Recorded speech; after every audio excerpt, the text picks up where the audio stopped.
téléspectateurs, votre fidélité, bien évidemment, nous honore comme toujours.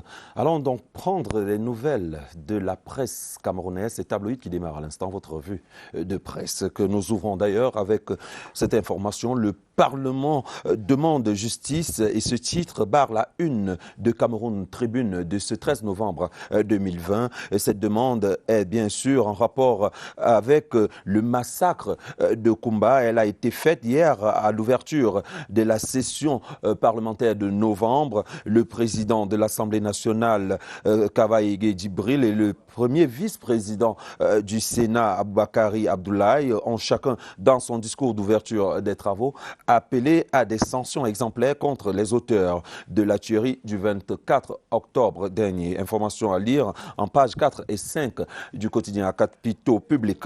Pandémie du coronavirus, on en reparle, et la capitale économique Douala refait la fièvre. L'alerte est lancée à la une du quotidien Mutation, qui révèle d'ailleurs qu'une dizaine de cas détectés dans des établissements scolaires sont avérés. Un testing général est d'ailleurs envisagé selon le journal. Information contenue en page 7 du journal Mutation.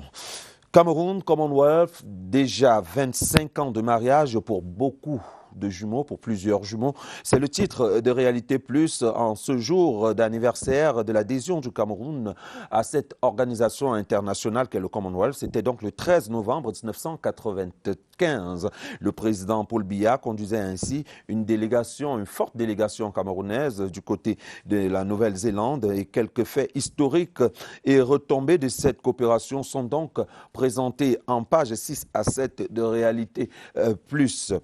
Gestion de la guerre dans les régions du nord-ouest et du sud-ouest. Que peut changer l'arrivée des démocrates à la tête de la magistrature suprême américaine? Et donc la question fait la une du quotidien Émergence de ce vendredi, et comme très souvent, 10 experts s'affrontent donc par leurs arguments donc à parcourir dans les colonnes des pages 5 à 9 du quotidien Émergence. La une du journal Le Soir, quant à elle, s'intéresse à la finance, avec le Cameroun qui tend vers une stratégie nationale de la finance inclusive. Un atelier a été d'ailleurs officiellement ouvert le 10 novembre dernier afin d'étudier ou d'actualiser cette stratégie. Le projet est porté par le gouvernement camerounais, bien sûr, en partenariat avec le programme, des Nations Unies pour le développement, le PNUD, donc. Et c'est ce dans un contexte où moins de 10% de jeunes Camerounais sont titulaires d'un compte bancaire. C'est à lire en page 3 du dit journal. Cette même thématique sur la finance inclusive est d'ailleurs portée par la une du journal Le Quotidien, qui voit en ce nouveau cap un véritable facteur de croissance économique. Le même journal évoque également sur sa une le plan triennal spécial jeune, pour lequel le ministre de la Jeunesse et de l'Éducation civique, Mounouna Foutsou, vient donc de matérialiser la promesse du chef de l'État auprès de la jeunesse de la région du Soleil Levant, la région de l'Est, bien sûr. Le tri-hebdomadaire Éco-Santé nous présente à sa une de ce jour le tout premier Camerounais agrégé en informatique médicale. Georges Wilfred Bédian figure sur la liste des lauréats ou des admis au dernier concours CAMES, organisé donc du 2 au 11 novembre dernier, 11 octobre autant pour moi, dernier à Brazzaville. Il décroche ainsi son agrégation en informatique médicale, un atout qui pourrait donc contribuer à améliorer l'information du système de santé camerounais, selon le journal. Portrait et opportunités de ce profil du jeune professeur dans cette édition de Éco-Santé, donc en pages 6 et 7. Le journal Le Messager de ce vendredi présente le martyre des filles Bororo dans le maillot d'Arlé. Le journal révèle d'ailleurs que nombreuses d'entre elles sont obligées d'abandonner l'école pour aller en mariage précoce. Elles sont par ailleurs exposées, ou elles sont de ce fait exposées à des à des grossesses précoces, hein, ces adolescentes, bien évidemment, qui vivent ce que le journal qualifie d'infernal, hein, c'est à dire en tout cas en page 7 du journal Le Messager. L'œil du Sahel soupçonne un favoritisme dans l'attribution du contrat d'aménagement de la route Bogo-Pousse. En tout cas, l'information est contenue sans autre précision hein, dans cette une. L'information est contenue en page 5 et le même journal, en pied de page de sa une, annonce plus de 350 000 enfants sans nationalité dans l'extrême nord, c'est-à-dire en page 6 de l'œil du Sahel. Le journal Essingan donc rend hommage à Madame Ngonda Régine, veuve Bidjan, par cette exclamation à la une pour l'éternité. La sœur aînée du président de la République, Paul Biya, sera portée en terre ce vendredi dans son village natal, en Vomeka, après une levée de corps très courue hier à l'hôpital général de Yaoundé. C'était d'ailleurs en présence du chef de l'État éprouvé et son épouse. Et c'est à lire en page 5 du journal Essingan. Et ce même hommage est d'ailleurs martelé dans le journal Le Quotidien, édition spéciale cette fois-là, qui titre « Régine Ngonda, épouse Bidjan, ad vitam aeternam ». En rappel, la sœur aînée du chef de l'État est décédée le 30 octobre dernier. Nous allons sortir de cette édition de tabloïd, de cette revue de presse, par cette information triste et par laquelle nous profitons de cette vitrine pour souhaiter ou adresser encore nos condoléances très soutenues au chef de l'État. C'était la revue de presse, c'était tabloïd. Vous êtes sur CRTV News. Bonne suite des programmes, très bon week-end en notre compagnie.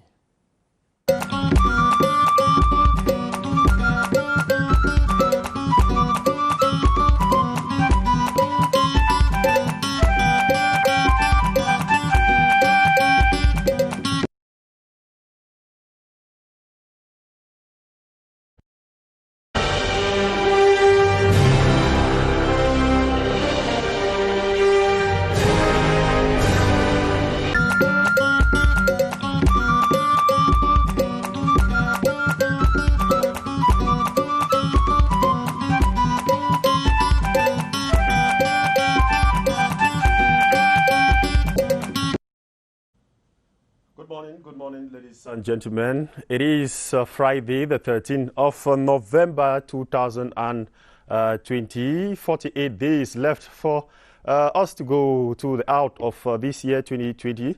It is a wonderful Friday morning. I must say we are celebrating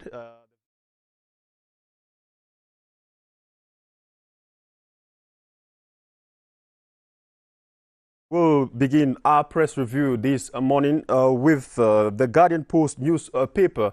It headlines at the opening session of Parliament, Kava Yege Jibril derogatory remarks on Kamto's quest to take over power. The Guardian Post says the Speaker of the National Assembly, Right Honorable Kava Yege Jibril, used yesterday's opening of the November session of Parliament to mock the National Renaissance Movement, that's the MRC National President, Professor Maurice Kamto, in what was understood as referring to Kamto. Kava Yege Jibril made derogatory statements or remarks on the MRC National President, futile efforts to topple the Biya regime. You can read more of that story in page 3 of the lone English language daily, the Guardian Post newspaper. While Mutation, still on the November session, see the November session also went on the way with an appeal from House Speaker Right Honorable Kava Yege Jibril to Cameroonians to work for a return to peace in the northwest, southwest, and of course the far north regions of the country. The opening plenary sitting of the National Assembly unfolded in the presence of Prime Minister, Head of Government, Chief Joseph Diangote. Mutasong newspaper publication has details of that November session. We step into the National Bilingual Daily Cameroon Tribune headline celebrating 25 years of achievement. Cameroon Commonwealth Cameroon will today, November 13, 2020, celebrate 25 years of joining the Commonwealth as a 52nd member. The minister delegate at the Ministry of External Relations in charge of relations with the Commonwealth, Felix Mbayu, in an interview assesses their cooperation ties and counts achievements. Page 9 of National Bilingual Daily Cameroon Tribune will give you facts on that cooperation ties. And Quotidien Realite Plus, still on the same issue on the Cameroon Commonwealth cooperation. It headlines Cameroon Commonwealth 25 ans d'un mariage de beaucoup de jumeaux. That is the headline of this publication. It says since Cameroon joined the Commonwealth in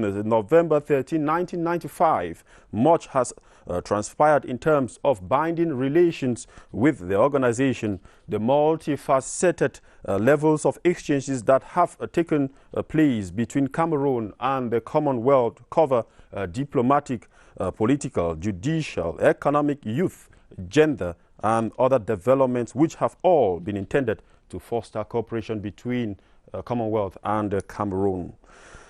The Voice Weekender takes us to Douala. This incident that happened there, lawyers smoke bomb in Douala courtroom. Several lawyers are receiving medical attention in different hospitals in Douala Tuesday, November 10, 2020. They sustained injuries at the Bonanjo Court of First Instance when military men threw tear gas into the courtroom to disperse the lawyers. According to sources, two lawyers of the Cameroon Bar Association resident in Douala are being accused of competent on magistrate, attempted corruption and false pretense there. That is, they were remanded in prison custody on November 9, 2020 at the New Bell Central Prison of Douala on the above charges. Details of this incident is found in the Voice Weekender of this Friday morning. The Post Newsweek and the publication says explosion in Boya causes commotion, injures, and of course it injures many with other cars damages. Of course, that incident caused a lot of damage on some cars that were found around the scene. It says an explosion in Boya student residential neighborhood, Moliko, beside Total Fuel Station in the night of Wednesday 11 caused commotion, injured many persons, and left several cars within the range of the explosion with shattered windscreens and glasses. The Post Weekender reports that according to eyewitnesses, the explosion took all by surprise, causing commotion. Page 9 of the Post News Weekender has details of that sad incident. Le Quotidien talks about the funeral of Mama Regine Gonda, épouse Abidjan, the elder sister of the head of state who died last month at the age of 102 years. The presidential couple, alongside other close family members, attended the coffin and the removal of the remains of Mama Regine épouse Abidjan yesterday at the Yaoundé General Hospital, all in strict respect of the COVID-19 barrier measures. Read more in Le Quotidien newspaper of this day. We round up with Quotidien Emergence taking us to, that is out of Cameroon. On this sad story, Jerry John Rawlings, a former Ghanaian Air Force officer who led to a military coup before steering his country towards democracy with an authoritarian hand, died yesterday in the nation's capital, Accra. He was 73 years old. Mr. Rawlings died in a hospital after a short illness. President Nana Akufo, Ghana's acting president, says a great time has fallen, or rather a great tree has fallen, and added Ghana is poorer for this loss. 7 days of national mourning has been declared in Ghana, that is in Ghana by President Nana Akufo-Addo. You can read more on that story about the biography, the history of Ghana, and of course Jerry John Rawlings in the quotidien Emergence news publication. That was it, but we promise on Monday we will be giving you, we'll be bringing you more news publications, newspapers that will be telling us about the victory of the Indomitable Lions. On Monday they will be in Maputo, Mozambique for a return leg match. Thank you for watching. Have a beautiful weekend. That was Tabloid on CRTV and CRTV News. Have a wonderful weekend. See you on Monday. God bless you.